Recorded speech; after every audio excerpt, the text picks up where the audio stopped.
ఈ సంవత్సరం ఏదో వాటర్ ద్వారా ఏదో జరగబోతుంది అన్నట్టు చెప్తున్నారు. అదే చెప్పబోతున్నా. ఈ సంవత్సరము నీటి ద్వారా, ఆహారం ద్వారా మూకుమ్మడి మరణాలు ఏర్పడే అవకాశం ఉంటుంది. భగవాన్, నీటిని చాలా జాగ్రత్తగా సేవ్ చెయ్యండి, నీటిని కాపాడుకోండి, మీరు తాగే నీరు పట్ల అప్రమత్తత కలిగి ఉండండి. ఓకే, అందుకే ఈ సంవత్సరం అయినా సరే జాగ్రత్త పడండి. మీ ఇంట్లో వర్షం నీళ్లు సేవ్ చేసుకోండి. మీ ఇంట్లో నీళ్లు అది మీ కంటి పరిధిలో ఉంటుంది, భగవంతుడు ఇచ్చిన నీళ్లు కాబట్టి దాంట్లో కల్తీ ఉండదు.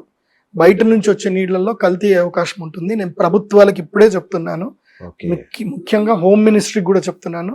I recommend to the home ministry kindly give full of security surveillance on the water bodies. ఈ సమ్మక్క సారక్క జాతరలో ఏమన్నా ప్రాబ్లం ఉందా? ఈసారి సజావుగా జరుగుతుందా? ఏమన్నా సమస్యలు ఉన్నాయి అక్కడ? ఈ సంవత్సరం అయితే పరాభవనం సంవత్సరము, శని యొక్క స్థితిగతులు అంత బాగా లేవు. ఓకే, రాహు కూడా శని క్షేత్రంలో పడ్డాడు కాబట్టి ఇవి దీని ఏమంటారు, తోపులాటలు, మనుషులు చనిపోవడం, స్టాంపేడ్స్ ఎక్కువ అవ్వడము, సో ఇవన్నీ జరిగే అవకాశాలు అయితే ఉంటాయి. అందుకే ఇప్పుడు సమ్మక్క సారక్క జాతరలైనా నేను చెప్పేది ఏంటంటే, మీరు పబ్లిక్ ని ఏంటంటే కనుక ఎట్లాగైతే తిరుమలలో కంపార్ట్మెంట్స్ ఎట్లాగైతే చేశారో మీరు ఇక్కడ కూడా కంపార్ట్మెంట్స్ క్రియేట్ చేయండి. అంటే పబ్లిక్ వెళ్ళడానికి లైన్స్ మీరు ఎంత చేసినా తోపులాటల్లో పడిపోతారు కాబట్టి కంపార్ట్మెంట్స్ క్రియేట్ చేయండి. గ్రూప్ వైజ్ గా మీరు రిలీజ్ చేస్తే కనుక తోపులాటలు జరగదు. సమ్మక్క సారక్క జాతరలో కూడా మనం కొన్ని వినే అవకాశాలు ఉంటాయి. అది కూడా మెయిన్ గా స్టాంపేడ్స్ అవ్వడము. ఇంకొకటి కూడా మీకు తెలియదు, చాలా మందికి ఈ న్యూస్ కూడా బయటకు రాలేదు. ఈ సమ్మక్క సారక్క సంబంధించిన అడవి ఏదైతే ఉందో ఆ అడవి దగ్గర ఒకప్పుడు ఏం జరిగింది, పూర్తి అడవి మొత్తం కూడా ఏదో ఒక పెద్ద మిషన్ వచ్చి కంప్లీట్ గా కట్ చేసిపోయినట్టుగా అడవి అంతా కూడా స్మాష్ అయింది. దాదాపుగా ఒక 3 కిలోమీటర్ల రేంజ్ వరకు అడవి అంతా స్మాష్ అయింది. అంటే ఒక పెద్ద ఏరోస్పేస్ ఏదైనా సరే అది ల్యాండ్ అయ్యి టేక్ ఆఫ్ తీసుకున్నట్టుగా జరిగితే ఎట్లుంటుందో అలా మొత్తం అడవి అంతా కొట్టుకుపోయింది. అప్పట్లో చాలా మంది శాస్త్రవేత్తలు వెళ్ళారు, చూశారు, ఎవ్వరికి అదేం తెలియలేదు అసలు ఎందుకు అట్లయింది. పోనీ భూకంపం వచ్చిందా అంటే రాలేదు, వరదలు వచ్చినాయా, వరదలు రాలేదు. పెద్ద ఈదురుగాలు వచ్చి ఎంతో పెద్ద ఈదురుగాలు వస్తే తప్ప అది జరగదు. ఈదురుగాలు లేవు, ఏమీ లేవు. ఓ పెద్ద దాదాపుగా ఒక ఏరోప్లేన్, ఒక బోయింగ్ ప్లేన్ గనక వెళ్తే ఎట్లుంటుందో అంత మొత్తం కూడా అడవి అంతా మొత్తం ఫ్లాట్ గా కొలాప్స్ అయింది. అది ఏం జరిగిందో ఇప్పటికి ఎవరికి తెలియదు. సో ఆ అడవి కూడా ఒక మిస్టరీయే, అది బాగా గుర్తుపెట్టుకోండి. సమ్మక్క సారక్క ఉన్నటువంటి అడవి ఒక మిస్టరీ. అది ఆ మిస్టరీ ఉన్న అడవిని ఎప్పుడు పాడు చేయకండి, దాన్ని ఆ అడవుల్ని కూడా కాపాడండి, దాన్ని మిస్టరీని పాడు చేయకండి. అదొకటి చాలా జాగ్రత్త. అట్లాగే పూరి జగన్నాథ్ ఆలయంలో గరుడ పక్షి అనేది చెప్పారు మీరు. అవును, ఏంటి అదేంటి? అది కూడా ఒక విపత్తుకు సంకేతమా? ఎస్. ఇప్పుడు మనం చిన్నప్పటి నుంచి మనకు ఒక సూచన, మన పల్లెటూరులో ఉన్నప్పుడు మనకు సూచన, ఎక్కడో ఒక చోట గద్దలన్నీ కూడా కలిసి తిరుగుతున్నాయంటే అక్కడ ఎవరో చనిపోయారు, ఏదో చనిపోయి ఉంటేనే గద్దలు తిరుగుతున్నాయి అని మనకు కామన్ గా సెన్స్, అది కామన్ సెన్స్. సో అసలు మీరు ఎప్పుడైనా చూడండి, స్వామివారి యొక్క శిఖరం పైన పక్షులు తిరగవు, పక్షులు వాలవు. మీరు ఎప్పుడు వెళ్ళి చూసినా, నేను అక్కడ ఉండి మరీ చూశాను కదా, అక్కడ పక్షులు ఎగరవు, పక్షులు వాలవు కూడా. ఎందుకోసం అంటే అది విమాన గోపురం మీద దాని యొక్క రేడియేషన్స్ భయంకరంగా ఉంటాయి కాబట్టి పక్షులు వెళ్ళవు. అది విమాన గోపురం అని చెప్పి పక్షులు వెళ్ళవు.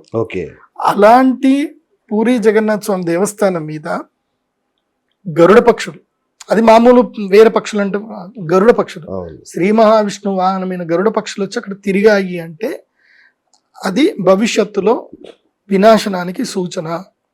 సో నేను అదే చెప్తున్నా కదా, పూరి జగన్నాథ్ దేవస్థానంలో కూడా హారతి ఎప్పుడు కూడా ఆరిపోదు. అంత ఉన్న హారతి సడన్ గా ఒక్కసారి ఆరిపోయింది. అది ఒకటి. ఒకసారి హారతి ఆరిపోవడం జరిగింది, దానికి సంకేతము అన్ని ఉన్నాయి. దీనికి ఏంటంటే దేవ ప్రశ్న అని ఒకటి ఉంటుంది, అది వేసేవాళ్ళు చాలా తక్కువ మంది. మేము ఆల్రెడీ ఆ దేవ ప్రశ్న వేసి ఎందుకు ఇలా జరిగింది, ఇప్పుడు నేను అది కూడా ప్రెడిక్ట్ చేశాను. పోయిన సంవత్సరము పూరి జగన్నాథ స్వామి యొక్క ఆలయం మీద ఉండేటువంటి జెండాను గరుడ పక్షి ఒక 3 రౌండ్లు తిరిగి సముద్రం వైపు ఎత్తుకొని పోయింది. అది ఎందుకు జరిగింది అని చెప్పినప్పుడే నేను క్లియర్ చెప్పాను, రాబోయే సమయంలో మత కల్లోలు ఎక్కువగా ఏర్పడతాయి, మతానికి సంబంధించిన హత్యలు ఎక్కువగా జరుగుతాయి, కాబట్టి అందరూ శాంతనంగా ఉండండి, అది ఏమైనా జరగవచ్చు అని చెప్పాను. నేను ఏప్రిల్ 1వ తారీఖు 2వ తారీఖు చెప్పాను, ఏప్రిల్ 22వ తారీఖు 14వ తారీఖు డేట్ ఐడియా లేదు. అప్పుడు ఇక్కడ మన జమ్మూలో పహల్గామ్ ఇష్యూ జరిగింది, భయంకరంగా పహల్గామ్ ఇష్యూ జరిగింది. సో అది ఎందుకు జరిగింది అని అంటే సంకేతం ఆల్రెడీ భగవంతుడు చెప్పాడు, మతోన్మాదం పెరుగుతుంది. ఇప్పటికీ మతోన్మాదం పెరుగుతుంది. ఇది మనం అందరం కూడా చూడాలి. ఈ మతోన్మాదం తగ్గించగలిగితే మనమే తగ్గించాలి. మనం తగ్గించాలంటే అర్థమైంది ఐకమత్యంగా ఉంటేనే తగ్గుతుంది, లేకపోతే ఎవడికి వాడు నాకేం సంబంధం లేదు, పక్కింటోడికి ఏమైతే నాకు సంబంధం లేదంటే రేపు నీ ఇంట్లోకి వస్తాను. అది కరెక్ట్ గా ఆలోచన చేసుకోవాలి తప్ప మీడియా పూర్వకంగా ఎక్కువ చెప్పలేను. నేను ఏదైతే చెప్తున్నానో మీరు వ్యక్తిగతంగా ప్లాన్ చేసుకోవాలి. అదే చెప్తున్నా కదా, భవిష్యత్తు ఇంకో 15 సంవత్సరాల తర్వాత మనుషులు సిటీలో బతకలేరు, మనుషులు సిటీలో మణగలేరు. సో ఎక్కడైతే మూకుమ్మడి దాడులు చేయడానికి అవకాశం ఎక్కువ ఉంటుందో అక్కడ ఎక్కువగా మూకుమ్మడి దాడులు జరుగుతాయి. అందుకే భవిష్యత్తు ఏం జరుగుతుందంటే సపరేట్ కాలనీస్ తయారవుతాయి, సపరేట్ కమ్యూనిటీస్ తయారవుతాయి. కమ్యూనిటీ వాళ్ళే సెక్యూరిటీ డెవలప్ చేసుకుంటారు. అంటే పూర్వము దుర్గములు అని ఉంటుండే, ఆయా కింగ్స్ దుర్గములు ఉంటుండే. మళ్ళీ ఇన్ఫినిటీ, మళ్ళీ పాత రోజులు వస్తాయి. ఒకప్పుడు బంగారు నాణ్యాలు వెండి నాణ్యాలు ఉంటుండే, అవి పోయి కాగితాలు వచ్చాయి. ఈ సంవత్సరం నుంచి ఏంటంటే కాగితాలు పోయి బంగారు నాణ్యాలు వెండి నాణ్యాలు, తర్వాత డిజిటల్ కరెన్సీ వస్తుంది. ఈ సంవత్సరం నుంచి అది ప్రారంభం. పరాభవన సంవత్సరం నుంచి మార్పులు మొదలవుతాయి. కాబట్టి ఈ మార్పులకి మీరు సిద్ధం అవ్వాలి. ఈ మార్పులకు తగ్గట్టుగా మీ మైండ్ సెట్ ని మార్చుకోవాలి, మార్పులకు తగ్గట్టుగా నేర్చుకోవాలి. యుద్ధ భయాలు ఏమైనా ఉన్నాయి గురుగారు ఈ సంవత్సరం? అంతర్యుద్ధమే, బహిర్యుద్ధాలు లేవు. ఎందుకోసం అంటే పిరికోడ్ ఎప్పుడైనా చాప కింద నీరులాగానే వస్తాడు. కరెక్ట్. సో పిరికోళ్ల యుద్ధమే ఇది. ఇది ధైర్యవంతుల యుద్ధం కాదు, మొత్తం పిరికోళ్లే. ఈ పిరికి సన్నాసులు అందరు కూడా ప్రజల్లో కలుస్తారు, మంచి వాళ్ళలాగుంటారు, అంతర్యుద్ధానికి తెరదీస్తారు. కాబట్టి వాళ్ళని పసిగట్టడం కష్టం. మన దేశంలోనే ఇది, మన దేశమే. వేరే దేశాల్లో చట్టాలు చాలా గట్టిగా ఉన్నాయి.